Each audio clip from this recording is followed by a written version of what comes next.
Hello, I'm Cam Corder. I want to take a few minutes and share an idea with you. Over the next 2 weeks, you ought to try to connect with five people that are in your world, in your orbit, and just reconnect with them.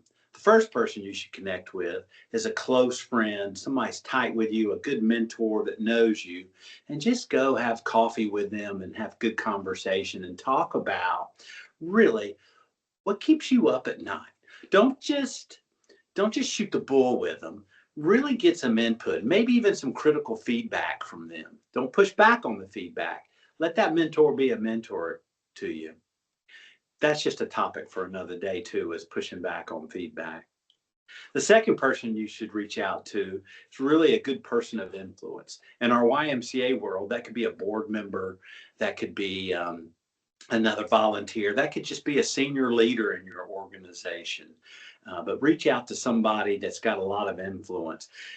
When you schedule that meeting, your email could say, I really want your input on, or I appreciate what you said in this meeting and I'd like to learn more.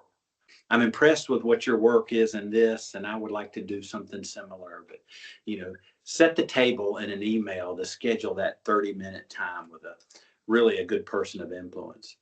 The third person I would schedule with is a big dog, a VIP, somebody that you may need a mutual connection to put you with that person. But that could be a large donor in the YMCA, or a big corporate executive in your community or in your church, even somebody that's really strong and smart and influential individual.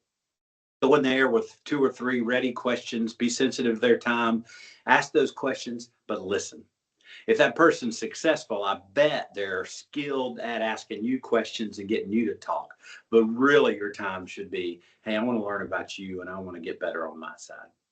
The fourth person you should contact is a long lost connection. Maybe somebody that you hadn't seen in 3 or 4 years. Maybe it's a high school or a college person that you haven't connected with in a while. But just reach out, rekindle that relationship, learn, see where they're at in their life stage, and that's going to be strong and inspirational for you.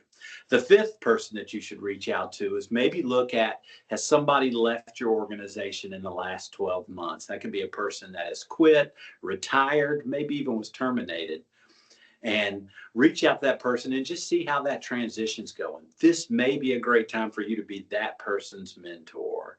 And so those are five people that I think would be a great New Year's resolutions. You could knock those out over the next couple of weeks too. At least get those emails sent also. And don't forget, as my mom would always say, don't forget the thank you notes. Write thank you notes, and remember, always lead with love.